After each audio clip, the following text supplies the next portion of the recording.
característica importante é que a psicoterapia integrativa, ela tem uma história, né, que a gente pode dividir ela aqui em 5 fases importantes, tá? A psicoterapia integrativa, ela é produzida, ela é criada num primeiro momento a partir de um conjunto de premissas que organizam e estruturam o campo da psicologia, mas ela, de certa maneira, ela foi potencializada a partir de uma intensa publicação e uma intensa produção científica, que a gente vai ver o momento exato onde ela nasceu. Mas vamos localizá-la, vamos entender um pouco da história de desenvolvimento da psicoterapia de uma maneira geral e vamos localizar quais são as influências da psicoterapia integrativa, quando é que ela nasce, como e quando a psicologia integrativa ela passa a compor, né, esse conjunto de saberes que são tão importantes para a gente no nosso momento atual, né? Primeira fase de desenvolvimento da história da psicoterapia, ela é pautada pelo nascimento e pelo desenvolvimento da psicanálise, do behaviorismo, do humanismo e um conjunto de práticas e técnicas a partir de 1925 que surgem, né? Sobretudo com as perspectivas psicanalíticas comportamentais e rogeriana, dominando essa fase, né? A gente passa a ter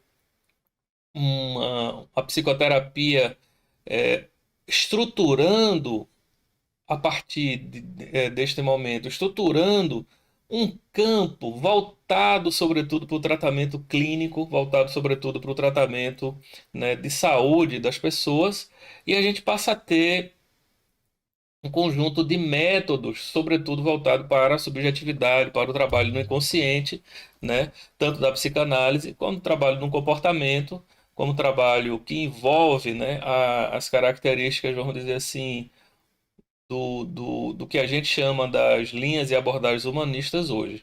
Então a gente passa a ter nesse período de 1925 a 1954 uma ênfase da psicologia, sobretudo nessas 3 escolas, na psicanálise, o behaviorismo e no humanismo. Isso serve para o desenvolvimento da psicoterapia integrativa, porque essas escolas elas formam uma base extremamente importante para a psicoterapia integrativa, perfazendo um tripé que nos permite lidar com um conjunto de processos atitudinais, com as atitudes, né, com as emoções, com os processos que envolvem a subjetividade e o comportamento. Na segunda fase de desenvolvimento da psicoterapia integrativa, ela é marcada para o entendimento e o estudo dos efeitos e dos fenômenos que envolvem a eficácia e a eficiência na psicoterapia, né? É um momento onde a gente passa a ter a preocupação sobre o que funciona e o que dá certo na psicoterapia. Sobretudo com um estudo que tratava dos efeitos da psicoterapia, era uma avaliação, né, que foi feita já uma revisão sistemática, uma meta-análise em 24 estudos de psicoterapia, sobretudo da psicoterapia psicodinâmica, questionando os efeitos, né, sobretudo mapeado por crescente interesse do governo dos Estados Unidos, pelo governo, né, no pós-guerra, aí a Primeira Guerra acontece na primeira fase de nascimento ainda, né, com o surgimento da psicanálise. A Segunda Guerra acaba, né, em 1945. A partir essa fase, então, da preocupação com os efeitos e resultados da psicoterapia, ela é iniciada em 1955, né? Ou seja, um período depois do pós-guerra, as pessoas começam a se preocupar. Pô, a gente tá cheio de soldado que sai da guerra e que ele precisa de reabilitação. Então, o governo americano, sobretudo, passa a tratar, a financiar o tratamento de soldados e esse trabalho ele começa a ter a necessidade de que a psicoterapia ela tenha uma condição de ter, vamos dizer assim, o seu nível, a sua qualidade melhorada, né? Para que a gente tenha a certeza de que o tratamento tem efeito, tem eficácia, tem eficiência. E neste momento a gente está lidando com um campo que ele está, assim, já se viu, já se percebia que a terapia funcionava, porque ela já tinha sido usada, né, em soldados durante a Primeira Guerra e depois, né, da Primeira Guerra, mas agora se precisava fazer um trabalho numa escala muito maior, muito mais bem preparada, as sociedades de psicologia já estavam formadas, e a gente passa a ter um momento onde os efeitos e resultados da psicoterapia, eles são extremamente estudados, revisados e passam também a serem questionados sobre que técnicas e que processos que são funcionais. Então essa segunda fase ela dura de 1955 a 1969. É lógico que a preocupação sobre o resultado, a eficácia a utilidade, a importância, o que é que dá certo na psicoterapia continua até hoje, mas ela é muito marcado para o desenvolvimento nessa época, né? Na terceira fase, nós passamos a ter um momento onde a gente não só está interessado na eficiência e na eficácia da psicoterapia, mas a gente tem também o surgimento das sociedades para a integração da psicoterapia, né? Sobretudo a SPR. A SPR é uma sociedade americana que estava fortemente interessada pela pesquisa na psicoterapia. Então, o interesse pela eficiência, eficácia e efetividade da psicologia e da psicoterapia ela é ressaltada, né? Sobretudo com a publicação de um trabalho chamado Os Benefícios da Psicoterapia, que foi realizado em 1980, que conclui que as psicoterapias têm 70% de efeito na melhora dos pacientes, né?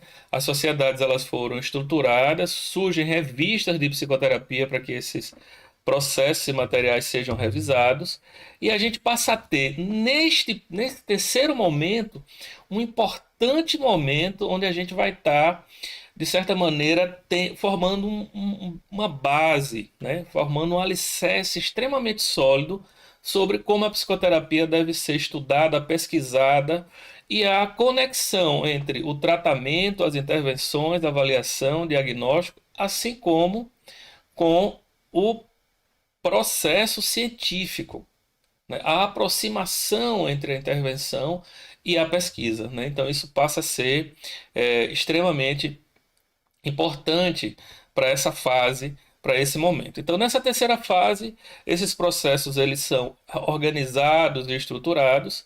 Ela dura de 1970 a 1985 e ela culmina com o surgimento da próxima fase. Na quarta fase de surgimento da psicoterapia, a gente passa a ter um momento onde a gente passa a destacar o ecletismo técnico. É uma fase marcada pelo surgimento de mais de 400 tipos de psicoterapia diferentes, somente nos Estados Unidos, e a grande maioria praticada sem estudo de eficácia que desse sustentação, né? Foi marcada por um estudo que é chamado, né, o estudo, né, a gente usa uma metáfora para explicar esse estudo, que é a metáfora do pássaro Dodô, que ele dá um veredito que todas as terapias são eficazes e todas as terapias são boas e têm efeito. E a conclusão central nesse momento de desenvolvimento, né, de estudo da psicoterapia, a partir de um estudo de revisão que foi realizado pelas sociedades, sobretudo psicológicas, né, do Canadá e dos Estados Unidos, ele passa a ser conduzido na direção de descobrir o que é que funciona em cada terapia, o que é que dá certo. Mas os autores eles se desviam, né, de responder com especificidade e passam a dizer que todas funcionam e que todas são eficazes porque faltavam recursos técnicos vamos dizer assim, e técnicos, né, recursos científicos para que a gente pudesse verificar com precisão o que é que realmente funciona na sua especificidade, que é exatamente o que passa a ocorrer no período posterior. No período posterior, a psicoterapia integrativa ela é fortemente desenvolvida e a gente passa a ter nesta quinta fase a fase que a gente chama de período de integração na psicoterapia, sobretudo com o desenvolvimento da Sociedade para a Exploração da Psicoterapia, a CEP, né, Sociedade para a Exploração da Psicoterapia Integrativa e Integração, a CEP. Um conjunto de revistas foram criadas, dedicadas sobretudo a explorar o tema, e essa fase inicia a partir do ano de 2002, porque ela tem o surgimento da obra clássica do Norcross, que é o Handbook de Integração na Psicoterapia, tá? Esse handbook ele passa a ter, né, a qualidade de nortear o trabalho, de explorar o problema teórico, prático das diferentes psicoterapias e nos apresentar uma síntese sobre as psicoterapias que são integrativas e como é que elas, mais ou menos, elas funcionam. Então tem um capítulo dedicado a cada estilo e cada tipo de psicoterapia. É uma obra primorosa, tá? É uma obra extremamente importante, escrita pelo Norcross, que vai nortear e que vai dar a bagagem. Ah, Henrique, então o Norcross é o fundador da psicoterapia integrativa? Não. Um conjunto amplo de psicólogos, de psicoterapeutas, um conjunto amplo de profissionais atuaram para que a psicoterapia integrativa pudesse florescer e se desenvolver. Ele é um dos fundadores importantes e centrais. Mas a psicoterapia integrativa, diferente da psicanálise, diferente da psicologia analítica, ela não tem um só fundador, ela tem um conjunto de autores que formam um mosaico de pontos de vista, de visão, de ângulos de análise, que apresentam a psicoterapia dentro de toda a sua robustez, de todo o seu campo científico, de toda a sua profundidade. E por isso que é uma psicoterapia muito mais eficaz, muito mais apropriada ao contexto do mundo atual, porque foi uma psicoterapia feita por centenas de profissionais. E ao mesmo tempo, é uma psicoterapia que ela é muito mais condizente com a complexidade das sociedades atuais, né? Com o mundo moderno, com muito mais situações que passaram a surgir, né? E a gente tem na psicoterapia integrativa uma força muito grande e ela, assim, ela surge, né, a partir destes marcos históricos. Ela não tem assim, ó, ela surgiu aqui, não. Ela foi gradativamente sendo desenvolvida. Por quê? Porque ela necessitou de um trabalho de síntese, ela necessitou de um trabalho de organização de vários campos da psicologia, ela necessitou do desenvolvimento de tecnologias que nos permitam trabalhar com milhões, milhares e milhares de casos, com centenas de artigos científicos, fazendo trabalho de revisão, fazendo com que a gente tenha a condição de ter mais clareza, de mapear o que é que dá certo na psicoterapia, assim como quais são as práticas que são mais bem, vamos dizer, aplicáveis a um determinado tipo de problema.